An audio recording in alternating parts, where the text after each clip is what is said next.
నమస్తే, welcome to V9 live TV. ముందుగా headlines.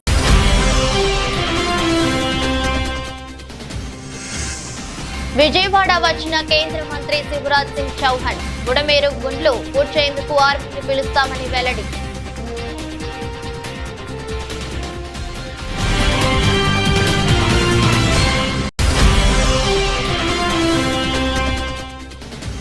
Gandhi దవాఖానలో చికిత్స పొందుతున్న ఆదివాసీ మహిళను పరామర్శించిన బీఆర్ఎస్ నేతలు. కాంగ్రెస్ పాలనలో లా అండ్ ఆర్డర్ గాడి తప్పిందన్న మాజీ మంత్రి హరీష్ రావు.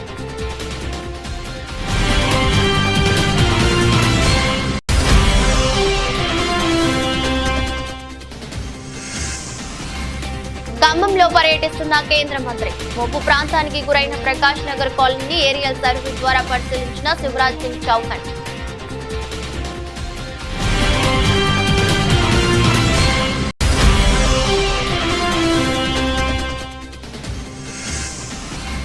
హైదరాబాద్ లో కొత్త రకం దందా. జూబ్లీహిల్స్ లో పెద్ద ఎత్తున విస్కీ ఐస్ క్రీం అమ్మకాలు.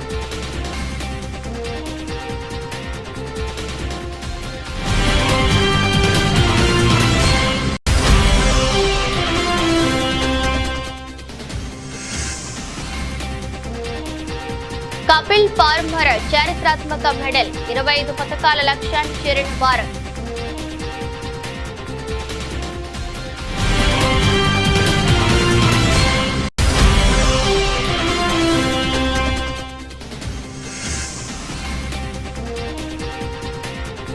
బంగారం ప్రియులకు గుడ్ న్యూస్. దిగొస్తున్న బంగారం ధరలు.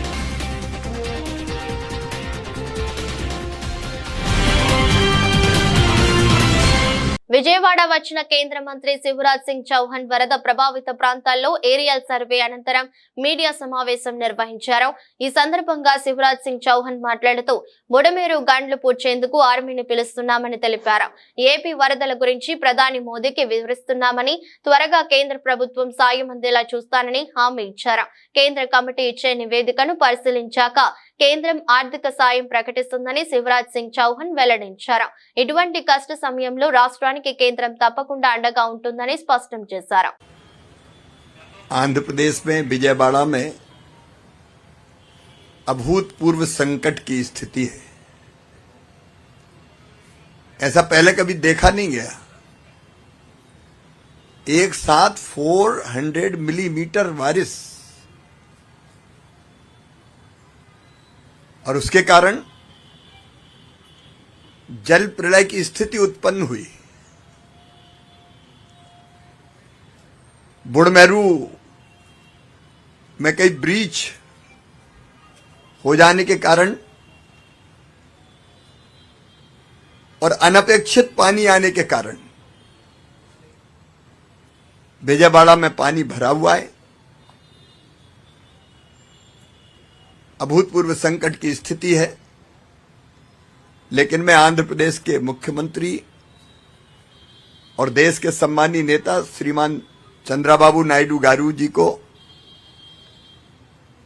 इस बात के लिए धन्यवाद दूंगा कि वो और उनकी पूरी टीम 24/7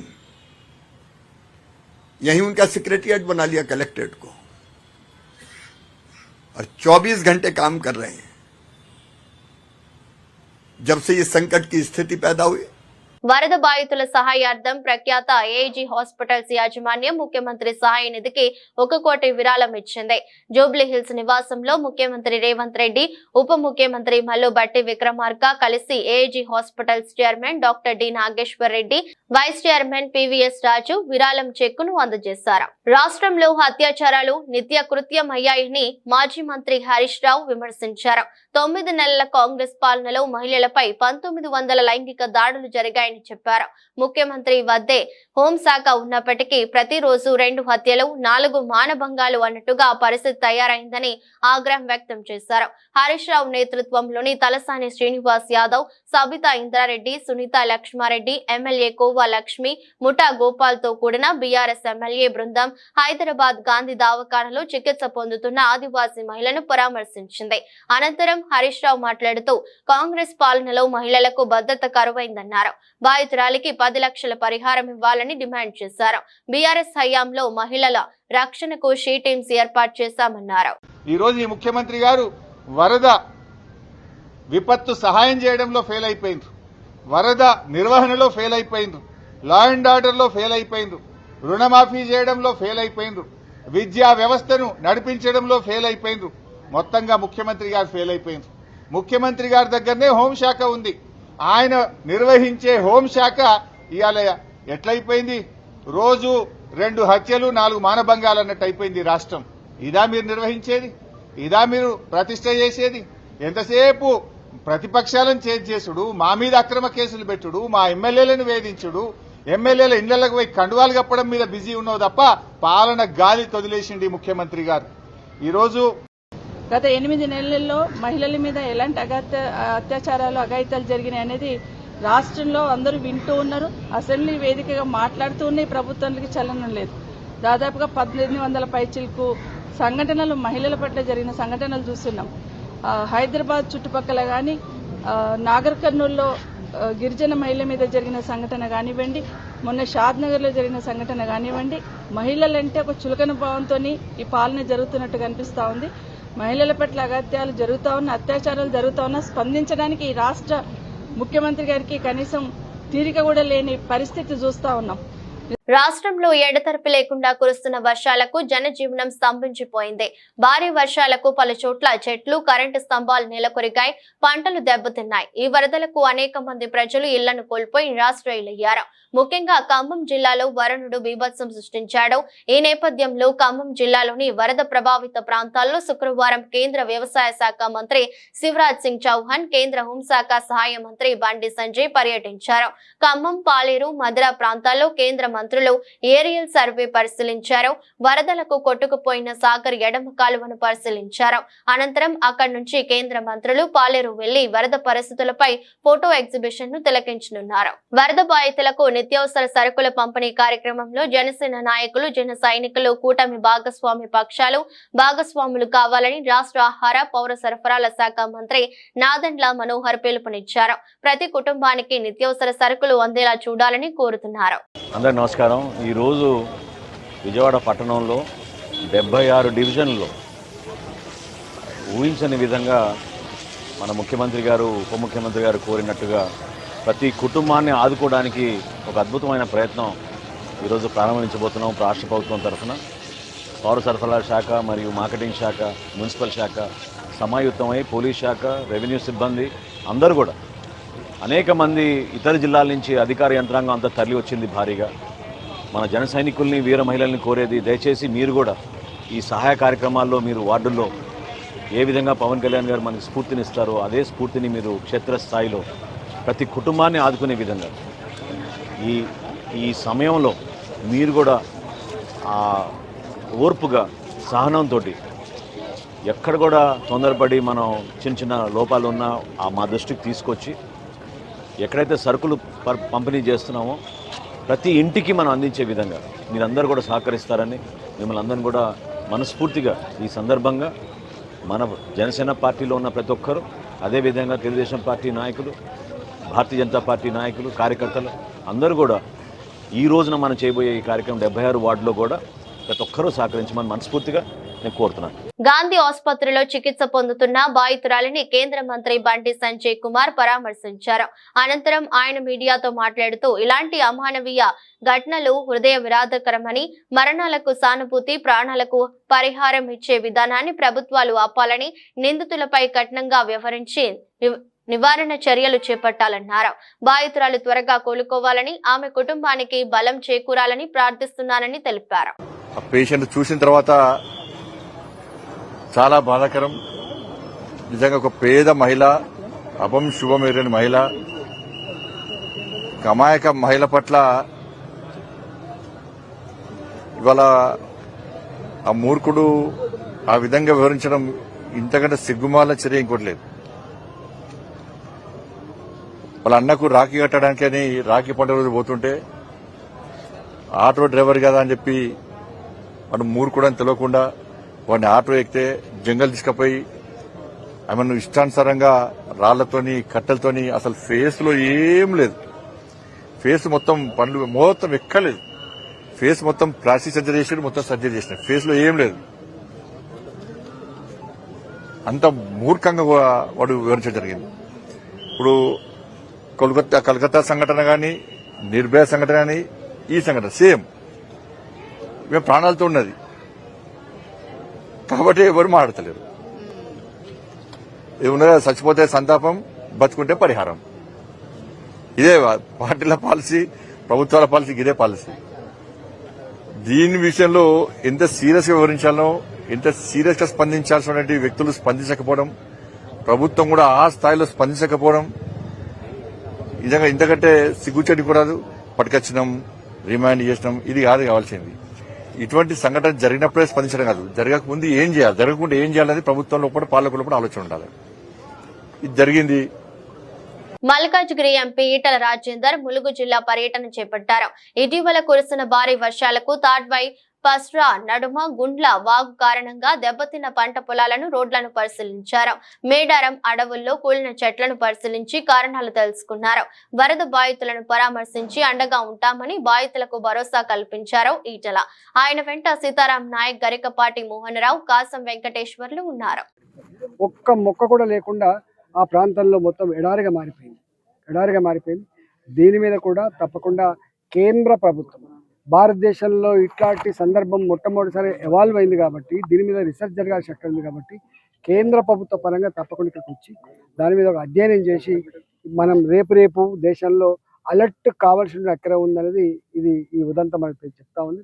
మూడో అంశం ఏంటంటే ఇప్పటికి కూడా ప్రభుత్వ పరంగా కేవలం అనౌన్స్ చేసింది తప్ప ఒక సింగిల్ పైసా కూడా ఇప్పటిదాకా రాలేదు. కాబట్టి నేను కోరుతా ఉన్న ప్రభుత్వాన్ని తక్షణమే అధికారులను ఫీల్డ్ మీదకి పంపించి, ఇల్లు కూలిపోయిన వాళ్ళు ఎంతమంది, కాంపౌండ్ కూలిపోయిన వాళ్ళు ఎంతమంది, ఇళ్లలో మొత్తం సామాన్లన్నీ కొట్టుకుపోయి కట్టు బట్టలతో ఉన్న వాళ్ళు ఎంతమంది, ఇవన్నీ కూడా అసెస్ చేసి తక్షణమే సాయం అందించాలని చెప్పి కోరుతాను. మేము కేంద్ర హోంమంత్రి గారితో, అదేవిధంగా మా కిషన్ రెడ్డి గారు జమ్మూ అండ్ కాశ్మీర్లో ఉంటే వారితో కూడా మాట్లాడడం జరిగింది.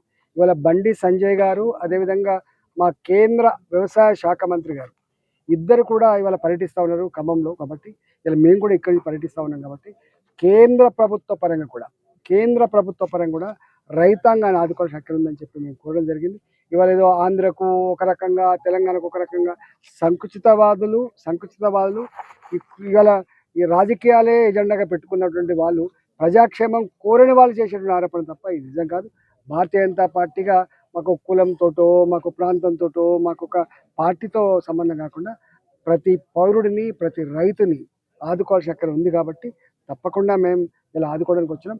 పార్టీ పరంగా కూడా మేము కోరినాం మా కేంద్ర హోంమంత్రి గారిని, పార్టీ పరంగా కూడా కనీసం దుస్తులు, వాళ్ళకి యుటెన్సిల్స్, కొంత తాత్కాలికమైన వస్తువుల ఏర్పాటు కోసం కూడా మా ప్రయత్నం కొనసాగుతుంది. ఇవాళ భారతీయ జనతా పార్టీగా ఈ వరదలలో నష్టపోయినటువంటి అన్ని వర్గాల ప్రజలకి, చనిపోయిన కుటుంబాలకి వాళ్ళ ఆత్మకు శాంతి చేకూరాలని చెప్పి కోరుకుంటూనే, వాళ్ళ కుటుంబాలకు ప్రగాఢ సానుభూతిని తెలియజేస్తూనే ఇవాళ మీకు అండగా ఉంటామనేటువంటి మాట ఇవ్వడానికి మీకు వచ్చింది. రైతు రుణమాఫీ కాలేదని ఆవేదన చెంది మేడ్చల్ జిల్లా అగ్రికల్చర్ కార్యాలయంలో నేడు ఉదయం ఆత్మహత్య చేసుకున్న రైతు సురేందర్ రెడ్డి మృతదేహాన్ని సికింద్రాబాద్ గాంధీ ఆసుపత్రిలో మాజీ మంత్రి వర్యులు హరీష్ రావు, సవితా ఇంద్రారెడ్డి, తలసాని శ్రీనివాస్ యాదవ్ తో కలిసి వెళ్లి నివాళులర్పించి కుటుంబ సభ్యులను మాజీ మంత్రి, మేడ్చల్ నియోజకవర్గం శాసనసభ్యులు చామకూర మల్లారెడ్డి పరామర్శించారు. రైతు సురేందర్ రెడ్డి కుటుంబాన్ని రాష్ట్ర ప్రభుత్వం అన్ని విధాలా ఆదుకోవాలని, రైతు కుటుంబానికి ఎక్స్గ్రేషియా ప్రకటించాలని కోరారు. రుణమాఫీ కాలేదన్న కారణంతో రైతు సురేందర్ రెడ్డి ఆత్మహత్య చేసుకోవడం బాధాకరమన్నారు. పంట పండించే రైతన్న ప్రాణం కోల్పోయి గాంధీ ఆసుపత్రి మార్చురీలో ఉండటం మనస్సును కలిచివేసిందని భావోద్వేగానికి లోనయ్యారు. రైతన్నలారా, రుణమాఫీ కాలేదనే కారణంతో దయచేసి ఆత్మహత్యలు చేసుకోకండి, ధైర్యాన్ని కోల్పోకండి, బీఆర్ఎస్ పార్టీ మీకు అండగా ఉంటుందన్నారు. ఇంతకు ముందు మన కేసీఆర్ గారు ఉన్నప్పుడు బ్రహ్మాండంగా చేసింది. వాళ్ళకు రైతుకు మంచిగా నెలకు రైతు బంధు వేసేటప్పుడు కూడా 10,000 15,000 వేస్తాను, అదే లేదు. వాళ్ళు రుణమాఫీ ఒకటేసారి చేస్తాను. 15th ఆగస్ట్ లోపల దేవుళ్ళ మీద ఒట్టుదని చెప్పినాం, కానీ రుణమాఫీ కాలేదు, సగం మందికి కూడా కాలేదు. ఇప్పుడు రైతు మా దగ్గరనే మా ఆయన శ్రీధర్ రెడ్డి ఆత్మహత్య చేసుకున్నాం రాత్రి. ఎంత ఘోరం అది! ఎక్కడ చూడు అత్యాచారాలు అవుతున్నాయి, ఎక్కడ చూడు మర్డర్లు అవుతున్నాయి. రౌడీలు అంటే విచ్చలవిడిగా తిరుగుతున్నారు, కంట్రోల్ లేదు, వ్యవస్థ లేదు. అంతకుముందు ఎంత పర్ఫెక్ట్గా ఉండే పోలీస్ వ్యవస్థ, కానీ అంత పటిష్టంగా ఉంది, ఫ్రెండ్లీ పోలీస్ ఉంది. ఇప్పుడు వాళ్ళ కంట్రోల్ అంతా వాళ్ళు గవర్నమెంట్ తీసుకుంది కాబట్టి వాళ్ళు పరిపాలన సరిగా కంట్రోల్ అయితే లేదు, వాళ్ళకి అవగాహన లేదా, ఎట్లా అవుతుందో కానీ మొత్తం ఉచ్చలవిడిగా అయిపోయింది. రుణమాఫీ విషయంలో కానీ సాంకేతిక అంశాలు ఉన్నాయి, దానివల్ల కొంత ఇవ్వలేకపోతున్నాయి. పూర్తి స్థాయిలో ఇవ్వాలి కదా, రుణమాఫీ బ్యాంకుల్లో ఉంది కదా, రుణం సాంకేతిక లోపాలు ఎదుకుంటే ఇప్పుడు ఆయన రైతు 1,00,000 తీసుకుంటూ వడ్డీతో 2,00,000 దాటింది. నువ్వు చేస్తున్నారు, చేసేస్తే అయిపోతుంది కదా, 10 ఎక్కువ తక్కువ అప్పు ఇంకా కొన్ని చేసి చేయాలి కదా. ఇప్పుడు రైతు చచ్చిపోయా మళ్ళీ వస్తుందా పని పోతే? అట్లా ఎంతమంది రైతులు చచ్చిపోతున్నారు. నువ్వు రుణమాఫీ చేస్తాడని నమ్మకంతో చేసిరు కదా, ఆ ఓటేసిరు కదా, ఆ ఓటేసినప్పుడు దానికి ఇల్లు లేకపోతే మనిషి ఎంత పెడపైపోతుంది. ఇప్పుడు ఆ రైతు ఎట్లా అయిపోతుంది? ఆ పిల్లల్ని ఎవరు కాపాడాలి? వరద సాయం విషయం వచ్చేవరకు ఏం సత్యవేడు టీడీపీకి చెందిన ఎమ్మెల్యే కోనేటి ఆదిమూలం చేసిన చర్య సభ్య సమాజం విస్తుపోయేలా ఉందని వైఎస్ఆర్సీపీ అధికార ప్రతినిధి శివశంకర్ రెడ్డి అన్నారు. ఈ విషయమై ఆయన మీడియాతో మాట్లాడుతూ అత్యాచారం చేసి హత్య చేస్తానని బెదిరించాడని, సాక్షాత్తు ఒక టీడీపీ మహిళా నేత ఏపీలో ప్రెస్ మీట్ పెడితే ఈ ప్రభుత్వం న్యాయం చేస్తుందో లేదో అని భయంతో, అనుమానంతో పక్క రాష్ట్రానికి వెళ్లి నాకు అన్యాయం జరిగిందని మీడియా ముందుకు వచ్చి లెటర్ రిలీజ్ చేసి వీడియోలు కూడా రిలీజ్ చేసిందన్నారు. ఈ రాష్ట్రంలో శాంతి భద్రతలు ఎలా ఉన్నాయి, రాష్ట్రంలో మహిళలకు రక్షణ ఎలా ఉంది, ఈ రాష్ట్రంలో తప్పు చేస్తే అధికార పార్టీకి చెందిన వారు అయితే ఎవరికి కూడా శిక్షలు పడవు, వారి మీద చర్యలు ఉండవు అని ఆ మహిళ ఆ పక్క రాష్ట్రం వెళ్లి కేసు పెట్టింది అంటేనే అర్థం చేసుకోవచ్చని పేర్కొన్నారు. అలాంటి వ్యక్తిని సస్పెండ్ చేస్తున్నామంటే సరిపోతుందా? అత్యాచారం చేస్తే కేసులు పెట్టరా, విచారణ చేయరా అని ప్రశ్నించారు. అధికార పార్టీకి సంబంధించినటువంటి తెలుగుదేశం శాసనసభ్యుడు సత్యవేడు నియోజకవర్గం ఆదిమూలం కోనేటి ఆదిమూలం యొక్క ప్రవర్తన, మహిళపై చూసినటువంటి ప్రవర్తన సభ్య సమాజము విస్తుపోయేలా ఉంది. ఆ మహిళ కూడా తెలుగుదేశం పార్టీకి సంబంధించినటువంటి మహిళా నేత. ఈ ఎమ్మెల్యే చేసినటువంటి ఈ ప్రవర్తనకి వీటికి అత్యాచారం చేశాడు, తర్వాత హత్య చేయడానికి ప్రయత్నం చేశాడు అని ఒక మహిళ సాక్షాత్తు తెలుగుదేశానికి సంబంధించినటువంటి నియోజకవర్గ మహిళా నాయకురాలు ఇక్కడ ప్రెస్ మీట్ పెడితే ఇక్కడ ప్రభుత్వం న్యాయం చేస్తుందో లేదో అనేటువంటి భయంతో, అనుమానంతో పక్క రాష్ట్రానికి వెళ్ళి హైదరాబాద్ ప్రెస్ క్లబ్లో మహిళ నాకు ఇలా అన్యాయం జరిగిందని మీడియా ముందుకొచ్చి లెటర్ రిలీజ్ చేసేసి దానికి సంబంధించినటువంటి వీడియోలు కూడా ఈరోజు బయటపడితే సభ్య సమాజం అంతా కూడా విస్తుపోతుంది. ఒక మహిళ పట్ల ఒక శాసనసభ్యుడు, తెలుగుదేశం పార్టీకి సంబంధించిన ప్రభుత్వంలో ఉన్నటువంటి వ్యక్తి అలా చేయడమే కాకుండా ఆ మహిళను పలుమార్లు బెదిరిస్తూ తనకు సుఖాన్ని అందించాలని, లేకపోతే నీ అంత చూస్తా అనేసి బెదిరించి ఆవిడ చెప్పినటువంటి ప్రకారము క్లియర్గా 2 పేజీల లెటర్లు, వీడియో సంబంధించిన 2 పేజీల లెటర్ సాక్షాత్తు ముఖ్యమంత్రి చంద్రబాబు నాయుడు గారికి రాస్తూ అందులో పూర్తి సాక్ష్యాధారాలు కూడా 6వ తేదీ జూలై 6వ తేదీన తిరుపతి భీమాస్ ప్యారడైజ్ లో రూమ్ నెంబర్ 109 సాయంత్రం 4 గంటలకు ఒకసారట. తర్వాత జూలై 17, 2024 అదే భీమాస్ ప్యారడైజ్ లో రూమ్ నెంబరు 105లో మధ్యాహ్నం 3 గంటలకంట.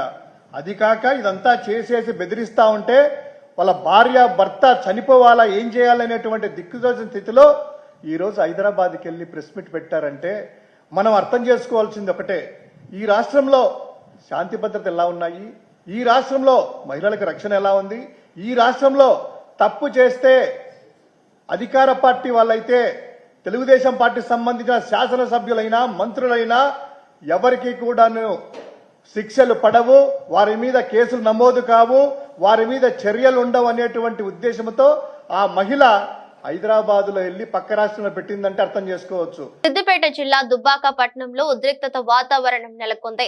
శుక్రవారం ఉదయం బీఆర్ఎస్ కాంగ్రెస్ నాయకుల మధ్య వాగ్వాదం చోటు చేసుకుంది. గత కొద్ది రోజులుగా మాజీ మంత్రి ముత్యం రెడ్డి విగ్రహం ఏర్పాటుకు కాంగ్రెస్ నాయకులు సిద్ధమై కలెక్టర్ దృష్టికి తీసుకెళ్లగా ఇప్పుడే కాకుండా కొద్ది రోజుల తర్వాత విగ్రహం ఏర్పాటు చేయాలని సూచించినట్లు తెలుస్తోంది. అయితే నిన్న రాత్రి సోషల్ మీడియాలో ముత్యం రెడ్డి విగ్రహం ఏర్పాటుకు భూమి పూజ చేస్తామని కాంగ్రెస్ నాయకులు ప్రచారం ప్రచారం చేయడంతో గమనించిన బీఆర్ఎస్ నాయకులు శుక్రవారం ఉదయం అదే స్థలంలో మాజీ ఎమ్మెల్యే రామలింగారెడ్డి విగ్రహ ఏర్పాటుకు బీఆర్ఎస్ నాయకులు ప్రయత్నించారు. రామలింగారెడ్డి ఫోటోతో ఫ్లెక్సీ పెట్టి కాంగ్రెస్ నాయకులు రాకముందే కొబ్బరికాయ కొట్టారు. ఒకే స్థలంలో విగ్రహాల ఏర్పాటుకు ఇరు వర్గాలు పోటీ పడటంతో ఇద్దరి మధ్య వాగ్వాదం చోటు చేసుకుంది. ఇది గమనించిన పోలీసులు రాత్రి నుంచే పోలీస్ పికెటింగ్ ఏర్పాటు చేశారు. సంఘటనా స్థలానికి చేరుకున్న సిద్దిపేట ఏసీపీ మధు రెండు పార్టీల నాయకులకు సర్ది చెప్పి గొడవను సర్ది చెప్పారు. ఈ కాంగ్రెస్ కార్యకర్తలు ఈ చెరుకు ముత్యం రెడ్డి విగ్రహానికి సంబంధించి ఈ భూమి పూజ కార్యక్రమం పెట్టుకోరు. ఆ విషయంలో వాళ్ళకి పర్మిషన్ లేదు అని చెప్పి విత్ లీగల్ పర్మిషన్ తీసుకొని మీరు విగ్రహం పెట్టుకోవాలి, అనవసరంగా పొలిటికల్ టెన్షన్ చేయొద్దని వాళ్ళకి చెప్పడంతో వాళ్ళు దాన్ని కొంచెం విరమించుకోరు. అదే విషయంలో ఈరోజు మార్నింగ్ బీఆర్ఎస్ కార్యకర్తలు ఆ బస్టాండ్ ఏరియాలో సేమ్ ప్లేస్లో పోలీస్ పికెట్ ఉన్నాక కూడా వాళ్ళు ఒక 5 to 10 మెంబర్స్ అకస్మాత్తుగా వచ్చి ఒక కొబ్బరికాయ కొట్టి పోవడం జరిగింది. దాని మీద విత్ లీగల్గా కంప్లైంట్ ఇస్తే విత్ ఏఎస్ఐ గారితో ఒక కంప్లైంట్ తీసుకొని కేసు రిజిస్టర్ చేస్తాం. అట్లే మున్సిపల్ పర్మిషన్ లేకుండా కూడా చేసిరు. వాళ్ళు చేసింది 100% తప్పు. దానికి సంబంధించి లీగల్గా మేము ఎట్లా ప్రొసీడ్ కావాలో ఆ రకంగా కేసులు చేసి ప్రొసీడ్ అవుతాం. ఈ దుబ్బాక టౌన్లో రేపటి నుంచి గణేష్ ఫెస్టివల్ ఉంది కాబట్టి ఎటువంటి పొలిటికల్ టెన్షన్ లేకుండా అంతా సామరస్యంగా ఉండాలి. ఎవరైనా ఇటువంటి చర్యలు పాల్పడితే వాళ్ళ మీద కూడా కేసులు చేసి లీగల్ యాక్షన్ తీసుకునేది ఉంటుంది. పబ్లిక్ కూడా మాకు అన్ని రకాలుగా సపోర్ట్ చేయాలని కోరుకుంటూ థ్యాంక్ యూ. సార్ పోలీసులను కూడా బెదిరించారని ఏసీపీ గారు అంటున్నారు. పోలీసులు నెట్టివేశారంటున్నారు. దానికి సంబంధించి వీడియోగ్రఫీ ఉంది, చూస్తాము. లీగల్గా ఎట్లా ఉంటే దాని ప్రకారం కూడా ఏఎస్ఐ తోటి కంప్లైంట్ తీసుకొని లీగల్ యాక్షన్ తీసుకుంటాం. గౌరవనీయులు స్వర్గీయులు మాజీ మంత్రి చెరుకు ముత్యం రెడ్డి గారి విగ్రహాన్ని ప్రతిష్ఠించడానికి మేము గత 3 మాసాల క్రితమే కమిషనర్ గారికి లెటర్ పెట్టుకోవడం జరిగింది, కలెక్టర్ గారికి పెట్టుకోవడం జరిగింది. ఈరోజు భూమి పూజ చేయడానికి మేము కమిషనర్ గారిని అడగడంతో మీరు ఒక 2 రోజులు ఆగిన తర్వాత చేసుకోండి అని చెప్పేసి మా అనుమతి ఇచ్చిన తర్వాత చేసుకోమని చెప్పేసి చెప్తే మేము ఆగితే అటువంటి దాన్ని టీఆర్ఎస్ వాళ్ళు ఈరోజు వచ్చి అక్కడ కొబ్బరికాయ కొట్టి ఈరోజు రెచ్చగొట్టే ప్రయత్నం చేసి ఒక మంచి మహనీయుడైనటువంటి అభివృద్ధి ప్రదాత అయినటువంటి ఏదైతే చెరుకు ముత్యం రెడ్డి గారి విగ్రహాన్ని పెట్టకుండా చేస్తున్నారో ఇది చాలా దౌర్జన్యం. పోలీసు వారిని కూడా పక్కకు నెట్టి వాళ్ళు ఉండగా కూడా కొబ్బరికాయ కొట్టడం ఇది ఎంతవరకు సమంజసమో టీఆర్ఎస్ నాయకులు టీఆర్ఎస్ ఎమ్మెల్యే ఆలోచన చేయాలని చెప్పేసి మేము డిమాండ్ చేస్తున్నాం. 6, 100 అయినా ఎట్టి పరిస్థితుల ముత్యం రెడ్డి గారి విగ్రహాన్ని ఇక్కడే మేము ప్రతిష్ఠింపజేస్తాం. భావితరాలను డ్రగ్స్, గంజాయి లాంటి మత్తు పదార్థాలు పీడిస్తున్నాయి. చివరకు పసి మొగ్గలుగా పెరిగి పెద్దగా ఎదిగే చిన్న పిల్లలు ఎంతో ఇష్టపడే ఐస్ క్రీమ్ లో ఏకంగా 100 పేపర్ విస్కీ కలిపి అంశాన్ని అంటే ధరలతో అమ్మకాలు జరిపి సొమ్ము చేసుకుంటున్న ఐస్ క్రీమ్ పార్లర్ ప్రబుద్ధుల తీరును ఎక్సైజ్ ఎన్ఫోర్స్మెంట్ పోలీసులు బయటపెట్టారు. ఇవాళ పిల్లల ఐస్ క్రీమ్ లో విస్కీ కలిపి అమ్ముతున్న ముఠాను పోలీసులు అరెస్ట్ చేశారు. 1 and 5 ఐస్ క్రీమ్ పార్లర్లో ఎక్సైజ్ అధికారులు సోదాలు నిర్వహించారు. ఐస్ క్రీమ్ లో పేపర్ విస్కీ కలిపి 1 and 5 యాజమాని అమ్ముతున్నాడు. 60 గ్రాముల ఐస్ క్రీమ్ లో 100 మిల్లీలీటర్ల విస్కీ కలుపుతున్నాడు. ఐస్ క్రీమ్ విస్కీ కోసం పిల్లలు, యువత ఎగబడుతున్నారు. మరింత అమ్మకాలు పెంచుకునేందుకు మరో అడుగు ముందుకు వేసిన ఐస్ క్రీమ్ తయారీదారులు ఫేస్బుక్ లో ఒక యాడ్ కూడా ఇచ్చి తమ అమ్మకాలని జోరు అందుకోవడానికి ప్రయత్నాలు చేస్తున్నారు. 1 and 5 ఐస్ క్రీమ్ పార్లర్ యాజమానులు దయాకర్ రెడ్డి, శోభన్లను జూబ్లీ హిల్స్ లో ఎక్సైజ్ పోలీసులు అరెస్ట్ చేశారు. 11.5 కేజీల విస్కీ ఐస్ క్రీమ్ ను పోలీసులు స్వాధీనం చేసుకున్నారు. జూబ్లీ హిల్స్ రోడ్ నెంబర్ 1లో ఈ ఐస్ క్రీమ్ పార్లర్ ఉంది. Excise superintendent STF team leader Pradeep Rao బృందం ఈ ఐస్ క్రీంలను స్వాధీనం చేసుకుని కేసు నమోదు చేశారు.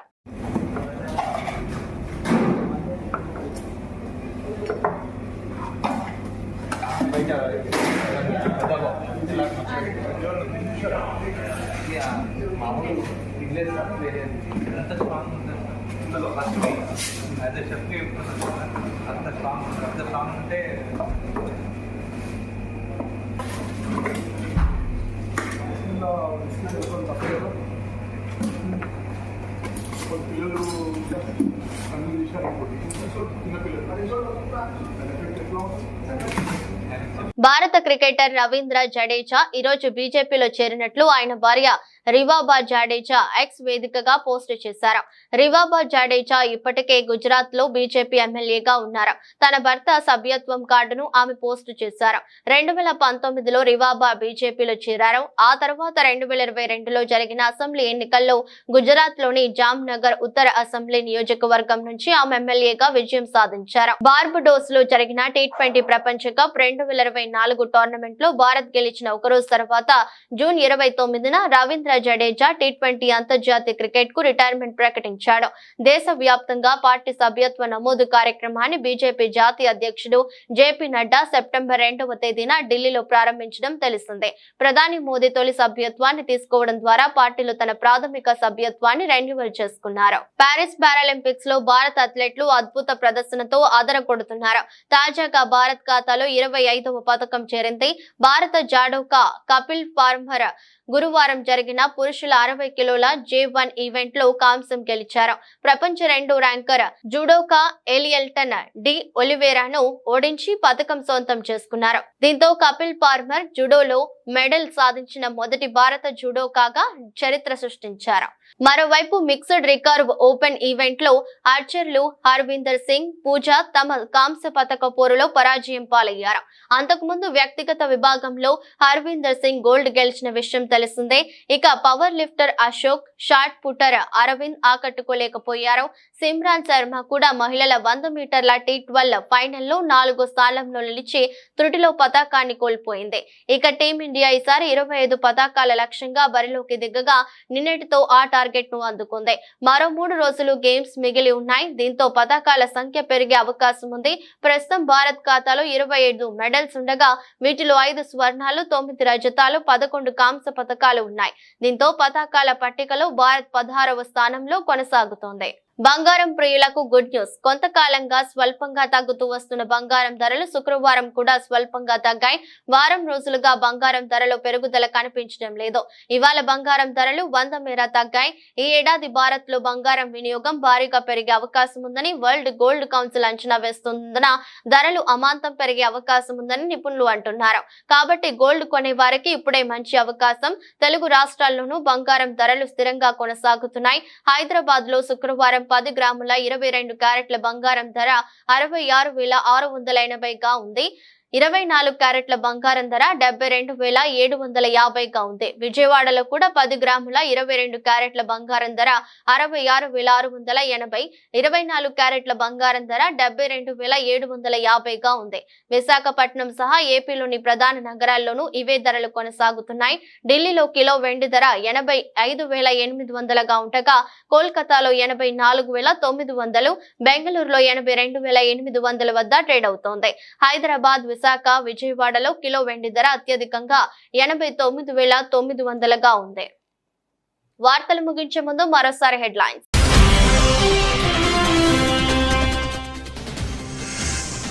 విజయవాడ వచ్చిన కేంద్ర మంత్రి శివరాజ్ సింగ్ చౌహాన్ బుడమేరు గుండ్లు పూడ్చేందుకు ఆర్మీని పిలుస్తామని వెల్లడి.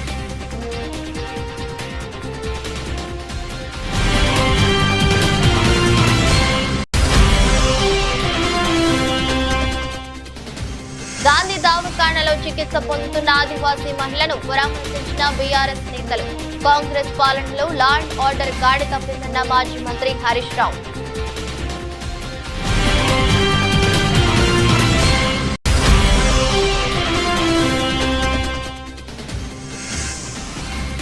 ఖమ్మంలో పర్యటిస్తున్న కేంద్ర మంత్రి. ముప్పు ప్రాంతానికి గురైన ప్రకాష్ నగర్ కాలనీని ఏరియల్ సర్వే ద్వారా పరిశీలించిన శివరాజ్ సింగ్ చౌహాన్.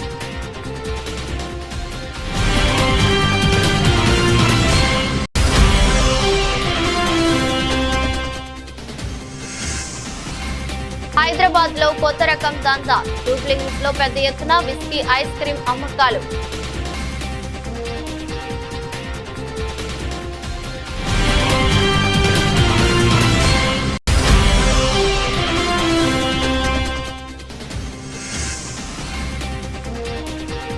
కపిల్ పార్మర్ చారిత్రాత్మక మెడల్. 25 పతకాల లక్ష్యాన్ని చేరిన భారత్.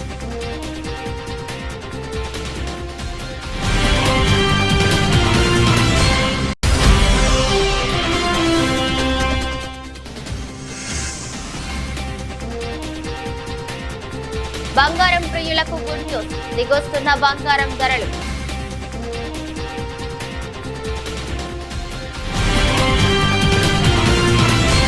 ఈ దృష్టి బులెటిన్ మరో బులెటిన్లో మళ్ళీ కలుద్దాం. అంతవరకు సెలవు, నమస్కారం.